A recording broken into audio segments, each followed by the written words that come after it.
Assalamualaikum warahmatullahi wabarakatuh. Bismillahirrahmanirrahim. Innal hamdalillah nahmaduhu wa nasta'inuhu wa nastaghfiruh. Wa na'udzu billahi min shururi anfusina wa min sayyiati a'malina. Man yahdihillahu fala mudilla lahu wa man yudlil fala hadiya lahu. Wa asyhadu an la ilaha illallah wahdahu la syarika lahu wa asyhadu anna Muhammadan 'abduhu wa rasuluhu. Tsumma amma ba'd. Jamaah sekalian yang insyaallah dirahmati oleh Allah Subhanahu wa taala. Semoga Allah Subhanahu wa taala menerima segala amal ibadah kita semua insyaallah. Dan semoga ketidakseriusan ataupun kurang seriusan kita dalam ibadah di beberapa hari yang lalu semoga diberikan petunjuk oleh Allah Subhanahu wa taala dan bisa manfaatkan sisa Ramadan berikutnya ataupun di hari-hari Ramadan berikutnya dalam keadaan lebih baik lagi insyaallah ya rabbal alamin. Bismillahirrahmanirrahim. Kita ulangi baca untuk pembahasan ayat yang ke-57 insyaallah. Kita hapus dulu sebentar.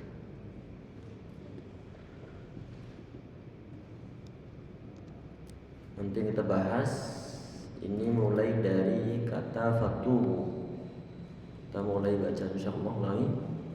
A'udzu billahi minasy syaithanir rajim.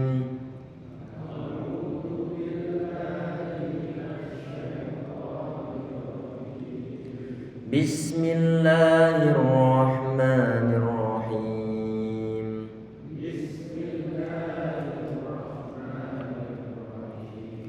وإذ قال موسى لقومه يا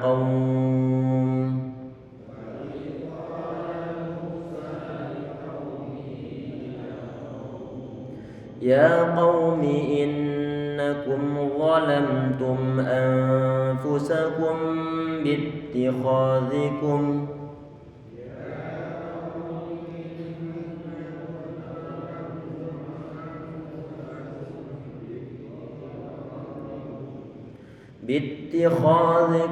العجل فتوبوا إلى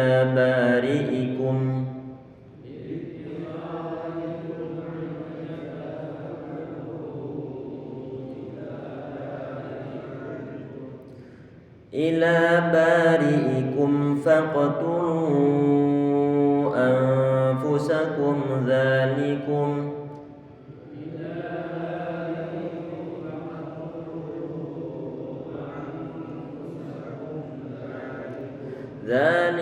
خير لكم عند بارئكم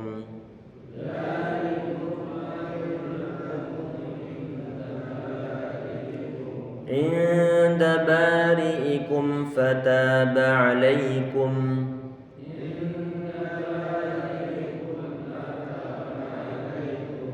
إنه هو التواب الرحيم.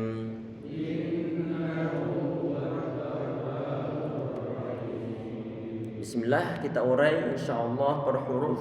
Kita fokuskan dari segi makhrijul huruf dan juga dari segi sifat-sifatnya insyaallah, termasuk dari segi kadar lama penahan gunnah, termasuk juga kadar pemanjangan bacaan mat insyaallah ataupun yang lain.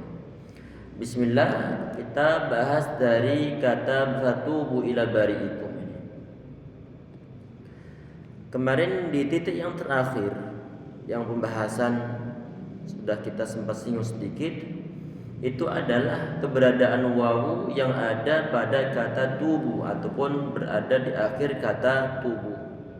Ada wawu sukun sebelum yang dhammah. Ini bacaan apa? Untuk sampai di situ adalah bacaan mat. Dia adalah bacaan mat. Wawu sukun sebelum yang dhammah, alif sebelum fathah ataupun ya sukun sebelum kasrah. Dia adalah bacaan mat.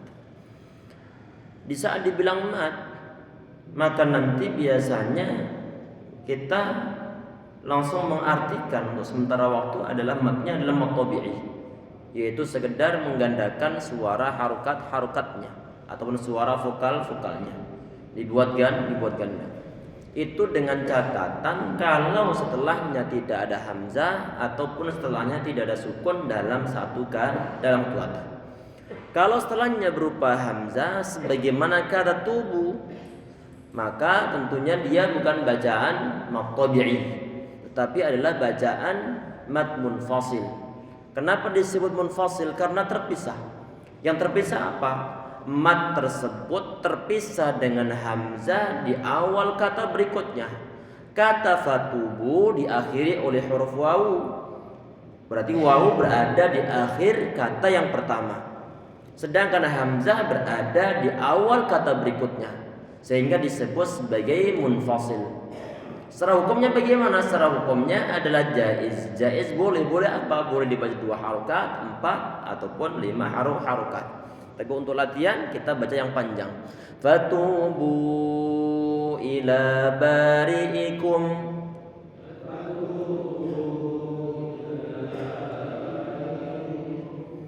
Tubu pengucapannya adalah dengan kita monyongkan bibir kita. Kalau tidak dimonyongkan maka nanti yang keluar adalah fatobo ataupun fatobo. Kenapa terdengar fatobo? Karena tidak dimonyongkan. Fatubu ila bari'ikum.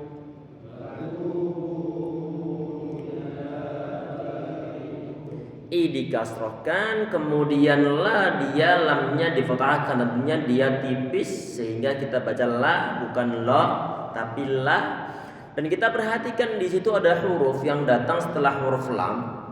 Dia secara tulisan sebagaimana huruf ya, cuman tidak ada titiknya dan sebelumnya berupa fathah, maka bisa dipastikan bahwa huruf yang modelnya seperti ya ini dia adalah alif. Berarti di situ ada alif sebelumnya fathah, ada alif sebelum fathah, maka tentunya dia adalah bacaan. Apakah dia bacaan matobi? Ya, dia bacaan matobi. Karena kenapa? Setelah alif ini dia tidak ada hamzahnya. Kemudian ba ini dia ada alif. Kemudian sebelumnya fathah, dia juga bacaan matobi, berarti kita gandakan suara vokal a-nya ba, tidak boleh ba, bari'ikum, tapi adalah bari'ikum. Ayo. Ri ro-nya dikasrohkan. Kalau ro kasroh berarti dia punya sifat tarqiq. Ro yang dikasrohkan dia tipis. Kenapa kok tipis? Yang kemarin suatu huruf itu dia akan terdengar suara tebal di saat lidah ini dia terangkat ke atas. Pangkal lidah atau bagian pertengahan lidah terangkat ke atas. Kalau dia berada di bawah, nanti dia akan tipis. Dan inilah sifat yang dimiliki oleh huruf ra, yaitu tarqiq, karena dia punya sifat istifal. Bari'ikum. Ini hamzah dia dikasrohkan. Hamzah dikasrohkan. Ustadz, ini penulisannya kok aneh? Kok beda dengan hamzah yang ada mungkin ada di atasnya, ataupun hamzah yang ada di sini ataina ini?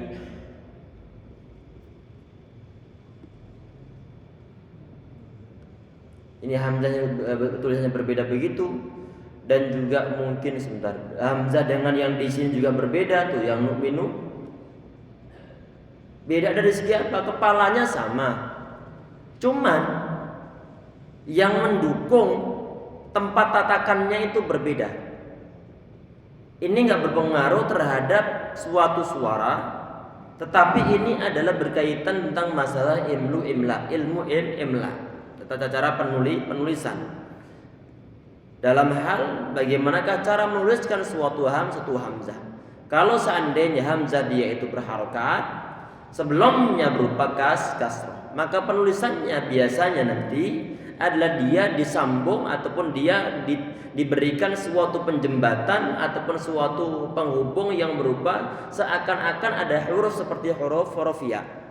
Ini yang kita perhatikan, yang bari'ikum ini ada sambungan begini, ada sambungan seperti huruf ya. Lain kondisi dengan kata nu'minu.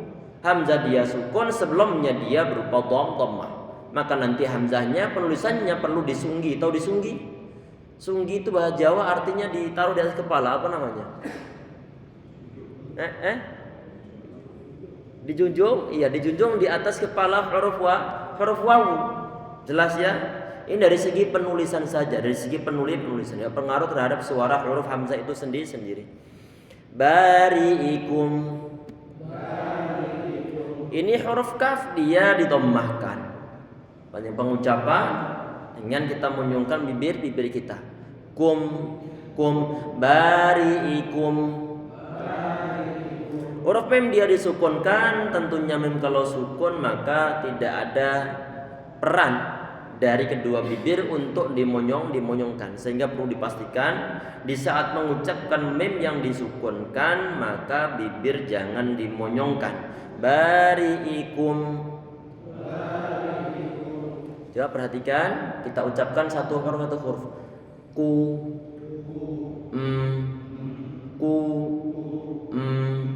Nah, yang tadi diucapkan, yang dimonyongkan adalah di saat mengucapkan dhammah.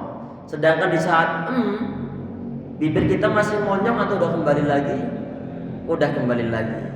Bari'ikum. Kemudian fa, ini dia juga termasuk di antara huruf yang tipis karena dia punya sifat istifal. Kemudian ta, dia juga kita baca tipis, pengucapan fathah, fa, ta. Kita buka mulut kita tanpa kita monyongkan, tanpa kita tarik ke bawah. Fataba alaikum. Ta kita panjangkan karena dia adalah alif di situ, sebelumnya berupa fathah, maka dia adalah bacaan maqtabi'i. Berarti hanya sekedar dua harokat penggandaan suara vokal a. Fataba alaikum. Afwan, kita mengingatkan tentang masalah istilah vokal yang Anda pakai di sini, bukan vokal nyanyi ya. Maksudnya adalah vokal yang kita belajar huruf ABC, ada konsonan, ada vokal, ayu itu loh. Itu namanya vokal kan ya? Ini kita SD udah lama banget nih. Ini suara vokal yang Anda maksudkan. Saat Anda bilang misalnya menggandakan suara vokal I, maka maksud menggandakan I-nya. Menggandakan suara vokal U, maka suara U-nya digandakan, dibuat panjang. Kalau A, maka pun sa.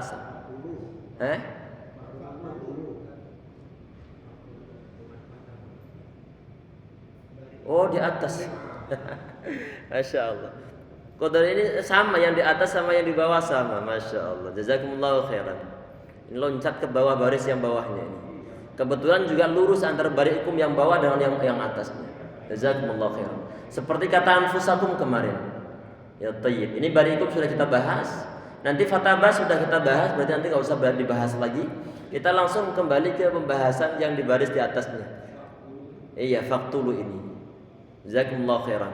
Ini yang kemarin kata anfusakum kemarin kebetulan juga lurus ke bawah ini. Kita mau bahas yang atas, ternyata yang bawah kita bahas. Sekarang terulang lagi ini. Bari'ikum yang bawah sama atas enggak jauh beda ini. Tayyib, jazakumullahu khairan. Kita langsung bahas untuk kata faqatulu. Ini fa, ini dia tentunya adalah tipis. Karena huruf fa dia termasuk huruf istifal fa, bukan fa tapi fa. Faqatulu.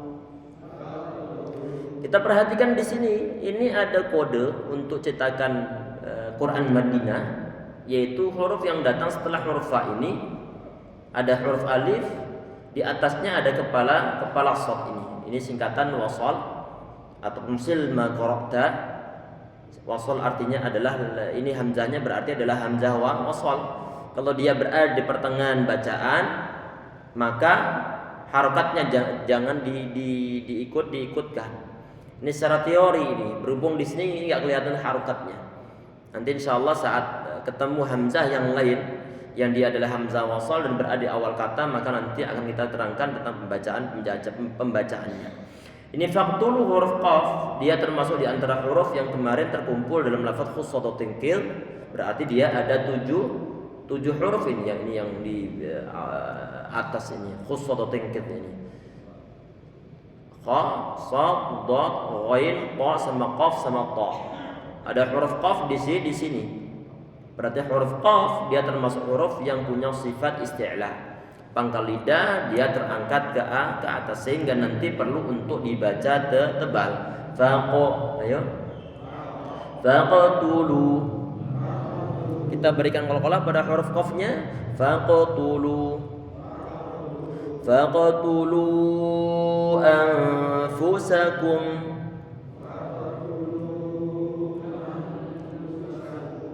Ini huruf taknya dia didommahkan, maka kita monyongkan bibir, lamnya juga didommahkan, kita monyongkan bibir kita juga, dan tentunya dia adalah termasuk huruf-huruf yang tipis. Faqatulu.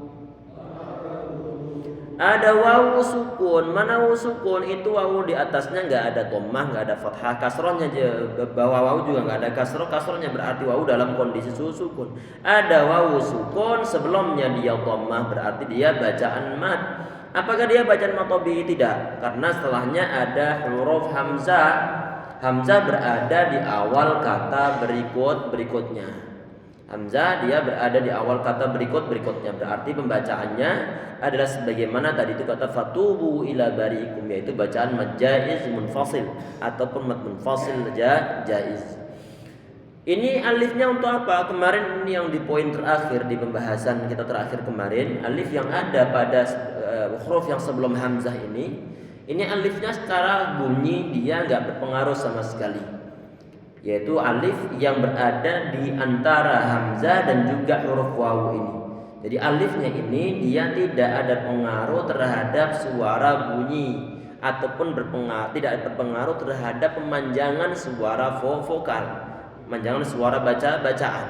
Oleh karena itu berhubung tidak berpengaruh terhadap suara, dan ilmu tajwid adalah untuk memperbaiki cara baca kita yang baik dari segi penyuaraannya, dari segi bacaannya, maka di saat nanti ada suatu huruf yang di atasnya ada tanda bulat, maka huruf tersebut dianggap tidak ada dalam ejaan Madinah.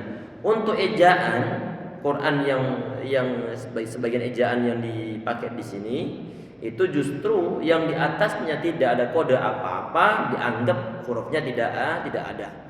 Faqtulu anfusakum.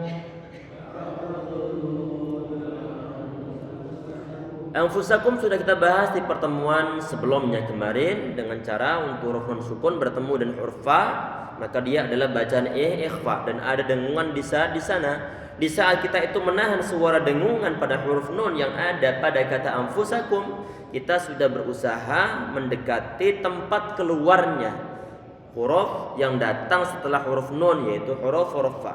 Anfusakum. Anfusakum. Fu kita monyongkan bibir kita karena fa dalam kondisi dhammah, kemudian sa kita buka mulut kita dengan cara datar, sa, kemudian kum kondisinya sama dengan kata bariikum tadi itu. Dhammah kita monyongkan, kemudian mim sukun dia sudah dalam kondisi datar kembali. Anfusakum. Dzalikum. Huruf dzal ini makhrajnya jangan sampai lupa, ujung lidah ditempelkan ujung gigi seri bagian atas dan dikeluarkan sedikit ujung lidahnya biar nanti tidak terdengar suara zalikum, tapi dzalikum. Kita tempel ujung lidah dulu, dzalikum. Dzalikum. Ini huruf dzal dia tentunya adalah termasuk di antara huruf yang tipis karena dia pengucapannya pangkal lidah turun ke bawah sehingga tipis nanti. Dzalikum. Lamnya dikasrohkan, kita buat bibir kita turun ke bawah. Dzalikum. Kum alhamdulillah sudah 3 kali kita ulang sehingga enggak perlu untuk kita ulang lagi. Kemudian kata khairul lakum. Kha fathah kha, kita perhatikan di saat mengucap kha ini kemarin juga seperti yang sudah kita bahas di saat membahas kata bittikhadzikum. Ini khairul lakum, kha dia difathahkan, maka dia termasuk huruf yang tebal. Huruf kha dia huruf yang tebal karena dia punya sifat isti'la. Dan tidak ada pengaruh dan tidak ada efek ataupun bibir kita ini nggak ada ambil bagian untuk mengucapkan, untuk monyongkan bibir di saat mengucapkan huruf kha yang dalam kondisi fathah. Tidak boleh khoy, tapi kita buat datar saja. Khairul lakum. Khairul lakum. Jadi dicoba, ini pulpen ditaruh depan mulut masing-masing. Di saat mengucapkan kha-nya, kalau sampai nanti pulpen terdorong ke depan, berarti pendorongan ini perlu untuk dikurangi. Karena kenapa? Karena di saat kita mengucapkan khoy, kok kemudian pulpen terdorong ke depan, khoy, berarti ini kita memperlakukan huruf kha ada dhammahnya di sana. Sedangkan huruf kha dia dalam kondisi fathah, untuk pengucapannya dia akan datar saja, sehingga nggak akan ada suara, nggak akan ada bibir terdorong ke depan. Khoy, kha, nggak terdorong ke depan. Khairul lakum. Baru kemudian sebentar kita bahas huruf ya yang dulu, ya disukunkan, kemudian sebelumnya berupa fathah. Wah, ini berarti dia punya sifat lin, sifat lin, mudah untuk diucapkan ini dan halus sih. Khoy. Kemudian ini kan kata-katanya adalah khairul lakum. Kalau kita berhenti pada huruf ra, tentunya huruf ra dia akan kita sukun huruf ra tersebut. Saat disukunkan maka telah terpenuhi syarat dari bacaan matlin. Bacaan matlin, mat yang muncul sebab kita telah mensukunkan huruf yang sebelumnya berharokat, kita buat sukun karena faktor waqaf. Karena syarat dari matlin, syarat yang kedua itu sebagaimana syarat dari mad arid li sukun, yaitu kita harus berhenti pada suatu huruf yang sebelumnya berharokat, kemudian kita buat sukun. Kalau di situ, kalau kita berhenti pada huruf ra-nya, kemudian dibilang ada bacaan matlin, maka kita boleh baca dua harokat khair, ataupun kita panjangkan khair. Dzalikum khair. Ayo. Ini huruf ra dia disukunkan dan sebelumnya berupa huruf ya yang sukun. Ra kalau kita berhenti tentunya ra-nya kita sukunkan. Dan sebelumnya berupa huruf ya, maka nanti huruf ya ra dia punya sifat terqiq tipis khair. Ayo. Tidak boleh khair. Ini tebal dia. Kita baca dzalikum khair. Khairul lakum. Kita perhatikan di sini kata khairul lakum, ini perlu untuk pelan-pelan, ini jarang muncul tapi sepertinya sudah pernah kita bahas. Tapi perlu untuk kita ulang, apalagi ini adalah termasuk di antara bacaan yang jarang muncul. Ini khair setidaknya yang dari awal pertemuan kita. Ini khairul lakum kan ada tanwin bertemu dengan huruf lam. Berarti nanti tanwin tersebut perlu diidghamkan. Kok bisa diidghamkan? Bagaimana kronologinya? Antum perhatikan begini. Kita hapus dulu ya. Atau kita buat halaman baru sebentar. Kita buat halaman baru. Kemarin sempat kita bahas bahwa kan dikata khairun tadi itu ada tanwinnya, baik penulisannya dengan sistem menggandakan suara harokat. Sebagian ejaan kan kalau tanwin kan sebentar. Ini harokat apa namanya nih? Dhammatain. Dhammatain berarti artinya adalah dua dhammah. Kalau kasratain artinya dua kasroh. Kalau fathatain dua fathah. Kalau dibilang dhammatain maka begini. Tuh. Ada dua dhammah. Oleh karena itu ejaan yang kita pakai saat ini yang ada di ini Ada pengulangan dan jangan lain sebentar. Iya, ada dua dhammah. Saat ditanya itu kok bisa dua dhammah itu bagaimana? Kita perhatikan. Kalau dua dhammah berarti itu adalah perpaduan antara tanwin dengan harokat. Anak ulang. Dua tanwin ataupun dua dhammah di sini adalah perpaduan antara tanwin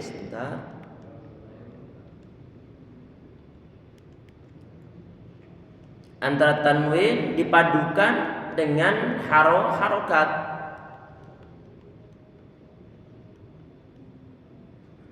Tanwin itu sendiri adalah suara nun sukun yang ditaruh di akhir suatu kata.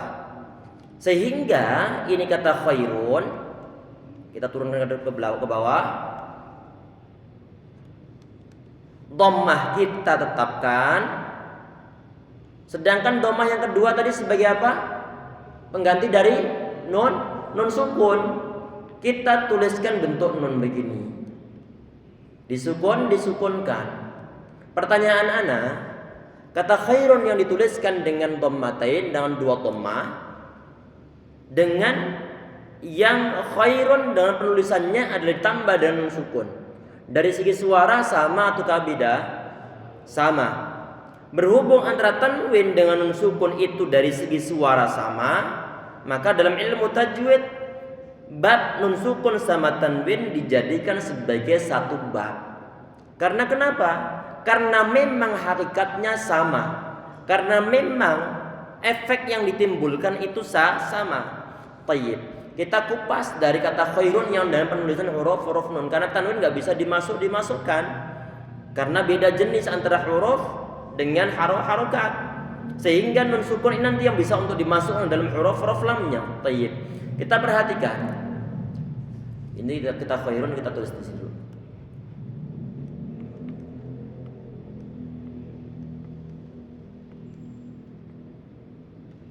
Ini ditulis begini untuk menjelaskan saja. Tapi secara penulisan kalau menuliskan Al-Quran maka tetap ditulis tanpa disertai huruf nun. Khairul lakum.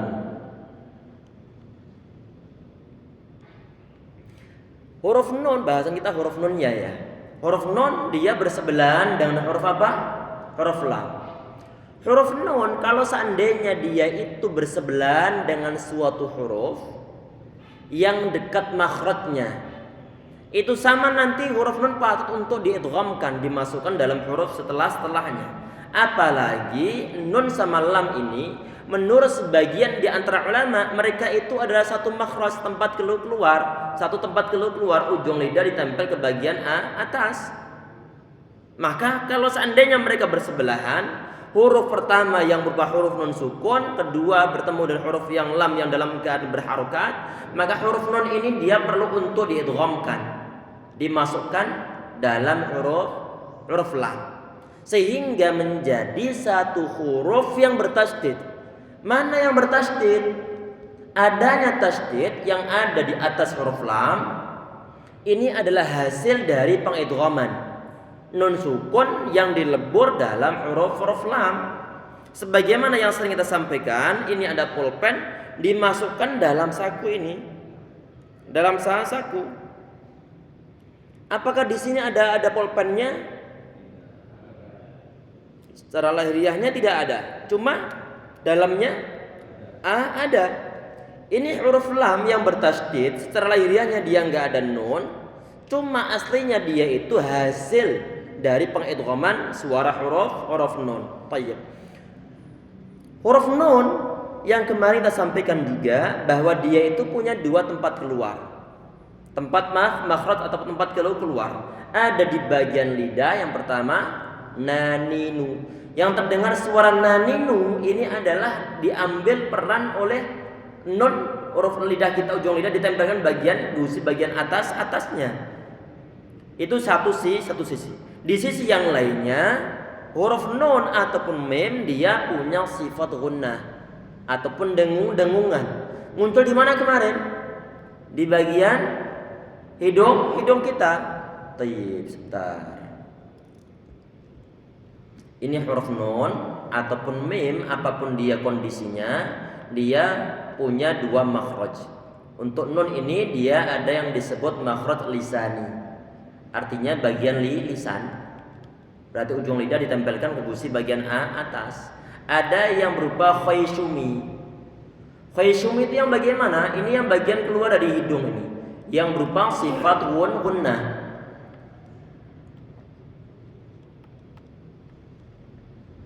Sifat gunnah yang kita masukkan ini kan dua-duanya perlu dimasukkan dalam suara huruf lam. Di saat saya mengucap khairul, apakah di sana ada suara nun?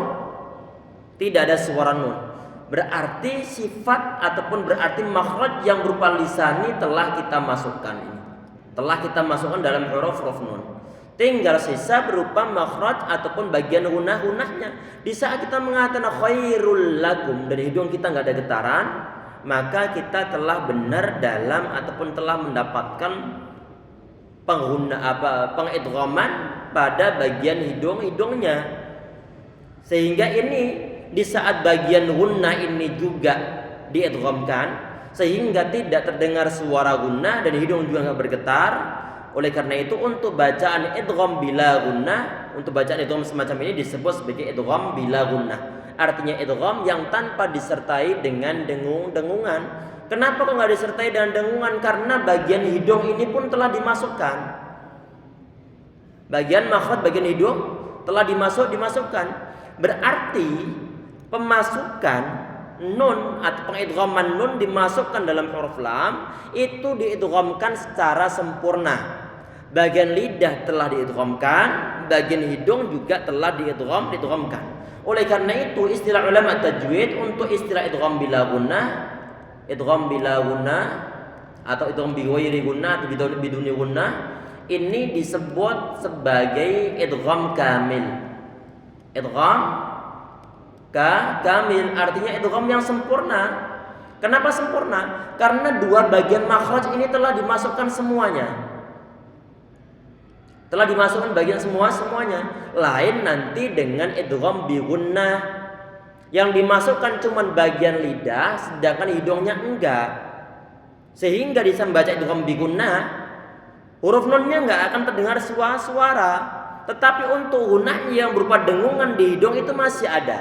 Contohnya apa? Coba perhatikan. May ya'mal, ayo.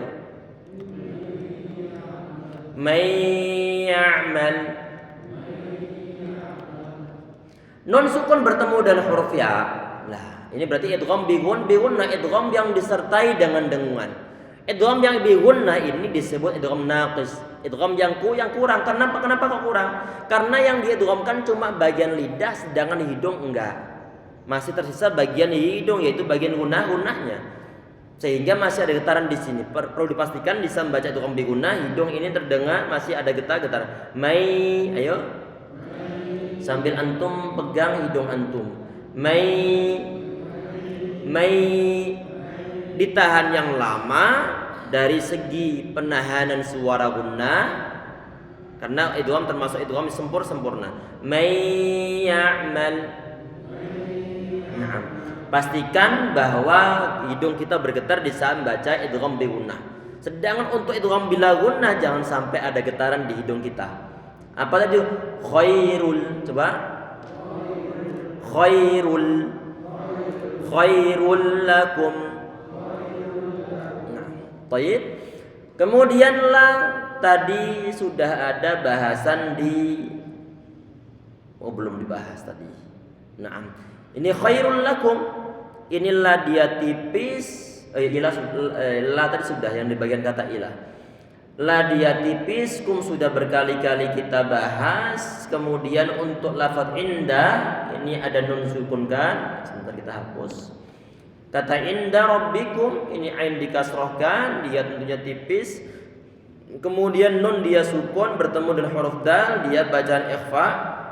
Jangan sampai lupa teori untuk penahanan suara atau pembacaan ikhfa adalah dengan cara kita dengungkan lidah dalam kondisi normal standar tidak ditempelkan ke huruf yang datang setelah huruf nun, dan juga tidak ditempelkan ke huruf nun itu sendiri. Berarti dalam kondisi normal. Sambil menahan suara dengan kemudian kita berusaha untuk mendekati makhraj huruf dal. Inda bari'ikum. Da kita baca tipis. Ini huruf da, dia bukanlah huruf D dalam bahasa Indonesia. Dadidu. Sekarang kita ucapkan dengan huruf D dalam bahasa Indonesia. Dadidu. Nah, sekarang bahasa Arab. Dadidu. Dunya. Ad-din. Ad-dain. Ad-dani'ah. Ad-danaya. Ad-dunu. Nah, ini adalah huruf dal dalam bahasa Arab. Bari'ikum tadi sudah, tidak perlu untuk kita ulang. Kemudian kata fataba tadi juga sudah, walaupun terloncat. Kemudian kata alaikum. Alaikum ini dia tipis, la dia juga tipis. Kemudian lai ada huruf ya yang disukunkan. Tentunya dia punya sifat lin, tadi sudah kita sampaikan. Kemudian alaikum, kumnya dia juga sudah berkali-kali kita bahas untuk hari ini. Kemudian innahu, i dikasrokan, dia tipis dan pengucapannya bibir perlu untuk ditarik ke bawah. Kemudian huruf nun yang ditasydidkan. Ini yang berkali-kali kita sampaikan bahwa nun ini huruf yang tidak mungkin dia terlepas dari sifat gunnah. Kalau satu nun saja dia punya sifat gunnah, apalagi sampai ada double nun dengan ditandai adanya tasydid, sehingga perlu untuk ditahan yang lama.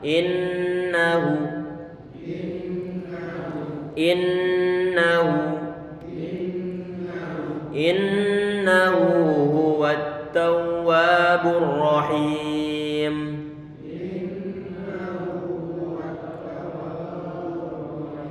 Ini kata hu, ini hu dia adalah hu dhamir ataupun hu kinayah. Dhamir itu adalah kata ganti orang ketiga tunggal ataupun zat ketiga tunggal ini. Innahu, ayo. Hu semacam ini di saat sebelumnya berupa huruf berharokat, setelahnya juga berupa huruf berharokat, maka hu perlu untuk disambung dengan bacaan mat. Hu disambung dengan huruf waw. Berhubung ada persambungan sehingga terjadi suatu mat, maka matnya disebut sebagai bacaan mafsilah. Matnya disebut bacaan mafsilah. Di sini dipanjangkan dengan kadar 2 harokat. Karena kenapa? Coba perhatikan. Kalau dituliskan innahu, kemudian di sini ada wawu kecil, maka ini sama dengan begini penulisannya. Dari segi suara nanti ya, innahu. Tuh. Wawu sukun sebelumnya dhamma, berarti dia adalah bacaan mat. Apakah dia bacaan mat tabi'i? Tentunya kita lihat asal usulnya ini. Berhubung di sini wawu ini adalah sekedar suatu penyambungan karena hu telah mensyarat, maka matnya disebut sebagai bacaan mafsilah. Beda dengan hu yang lainnya. Ini bacaannya adalah bacaan mafsilah. Berarti bukan bacaan matabi'i. Tapi untuk bacaan innahu pada lafaz ini dia diberikan hukum matabi'i. Karena kenapa? Setelah hu-nya dia enggak ada hamzah. Enggak ada hamzahnya. Sehingga hanya diberikan 2 harokat saja. Innahu huwat tawwabur rahim.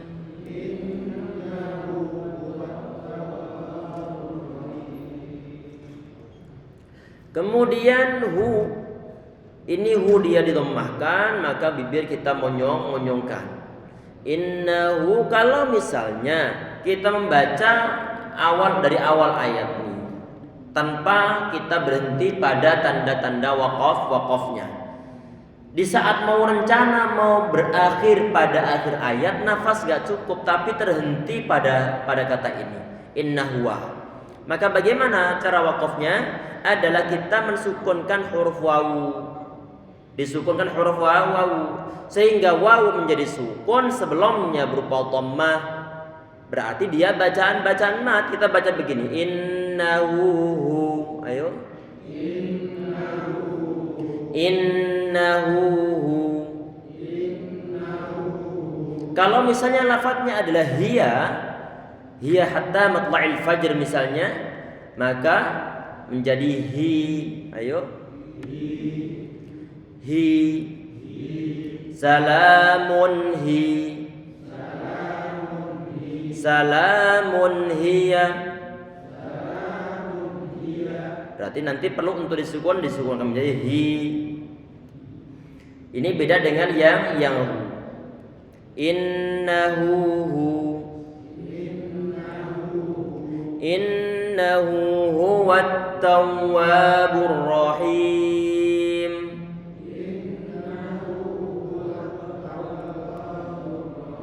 Nah, ini ada alif, afwan ada hamzah. Hamzahnya dia adalah hamzah wasol tadi itu, maka dia tidak mungkin untuk diberikan harokat di saat di pertengahan bacaan. Huwat langsung huwat tawwabur rahim.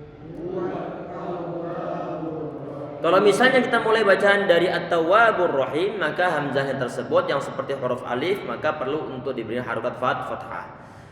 At-tawwab. Ini huruf lam dia bertemu dengan huruf ta. Lam dia makhrajnya ujung lidah, ta dia makhrajnya juga ujung lidah.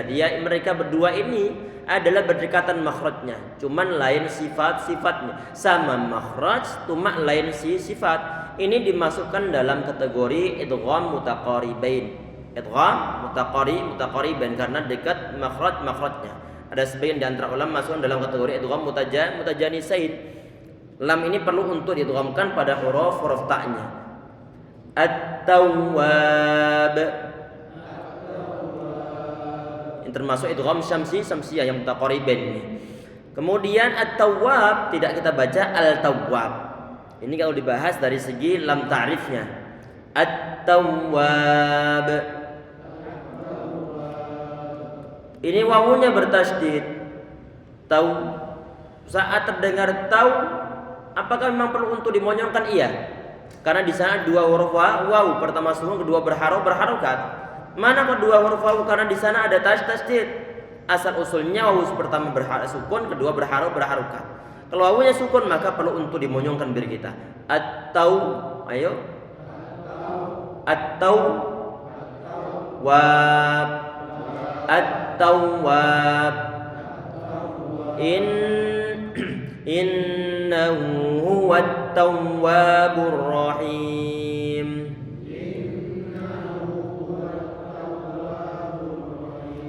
Tawwab dia bacaan matobi'i, di saat kita wasalkan nanti bacaan disambungkan di at-tawwab ar-rahim, tetapi di saat kita berhenti pada huruf ba tersebut maka nanti bacaan muta'arid lisukun.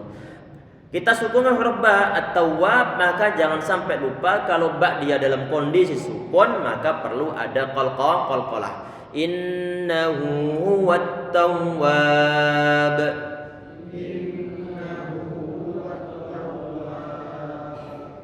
Kita ulang lagi. Innahu huwat tawwab.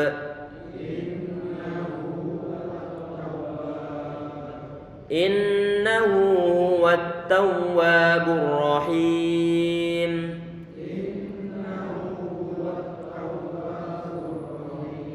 Ini huruf ra dia tebal karena dia dalam kondisi fathah, kemudian him ada ya sukun, sebelumnya kasroh, dia bacaan matobi'i kalau kita wasalkan. Kalau kita menghentikan bacaan pada huruf mimnya, maka mimnya kita buat sukun sehingga nanti muncul bacaan muta'arid lisukun. Ini secara singkat insyaallah. Itu mungkin yang bisa kita bahas dalam pertemuan kita hari ini. Masih ada sekitar 3 kali pertemuan. Jadi pekan depan masih 2 kali pertemuan lagi sekitarnya. Sedang untuk pekan ini masih ada pertemuan 1 kali lagi insyaallah. Sebelum kita tutup, barangkali ada yang ingin ditanyakan terlebih dahulu, monggo. Tidak ada? Monggo. Sebentar, kita tutup dulu. Nanti yang nanya monggo di sini, yang mau dengar silakan, yang mau ngantor atau sholat dulu silakan. Subhanallah bihamdika asyhadu an la ilaha illa anta astaghfiruka wa atubu ilaik. Assalamualaikum warahmatullahi wabarakatuh. Monggo.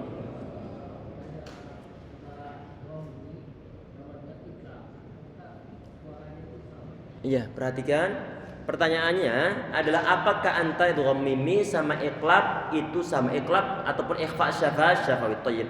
Kita buka halaman baru.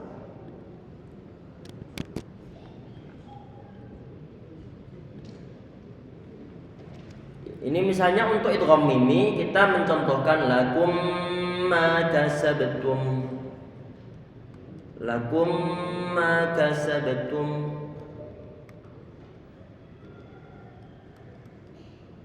Kemudian untuk yang bacaan iqlab misalnya inqalabatum. Afwan. La yumbadanna. Sebentar, la yumbadanna.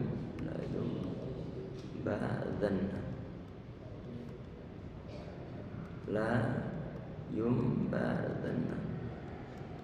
Kemudian yang untuk ikhfa syafawi tarmihim bihijarah.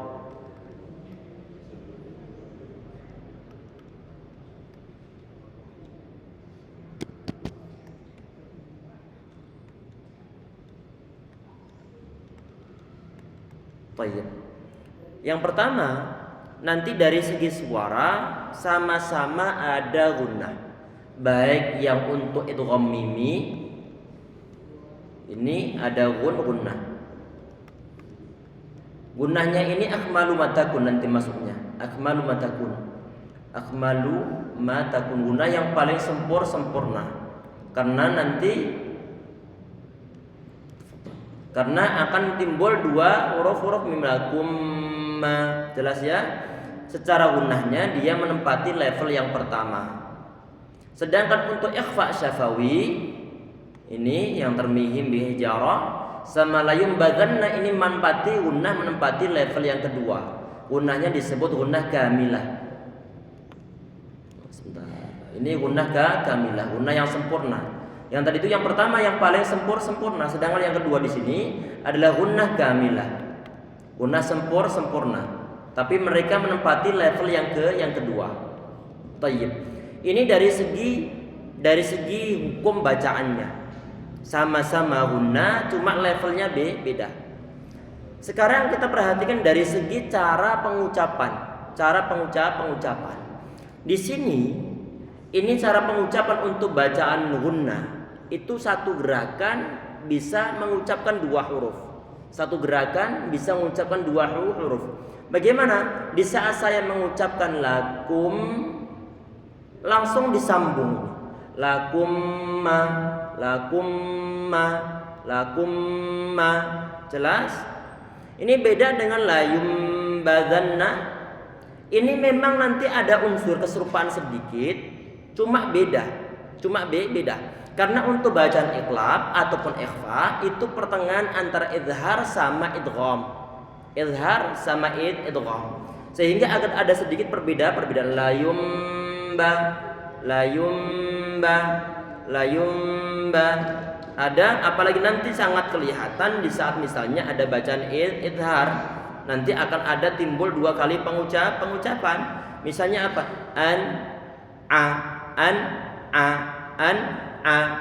Nun diucapkan dulu baru kemudian hamzah. Beda dengan idgham ini. Bisa dimengerti insyaallah. Tapi untuk level gunnah mereka ini sama-sama ada gunnahnya walaupun untuk levelnya berbeda. Allahu a'lam. Sudah insyaallah. Semoga bermanfaat. Sampai ya monggo. Enggak, udah alhamdulillah. Sampai ketemu besok, masih ada satu kali pertemuan untuk pekan ini insyaallah. Semoga bermanfaat yang kita bahas dalam pertemuan kita hari ini. Semoga Allah berikan keberkahan dan juga pahala besar. Amin ya rabbal alamin. Subhanallah bihamdika asyhadu an la ilaha illa anta astaghfiruka wa atubu ilaik. Assalamualaikum warahmatullahi wabarakatuh.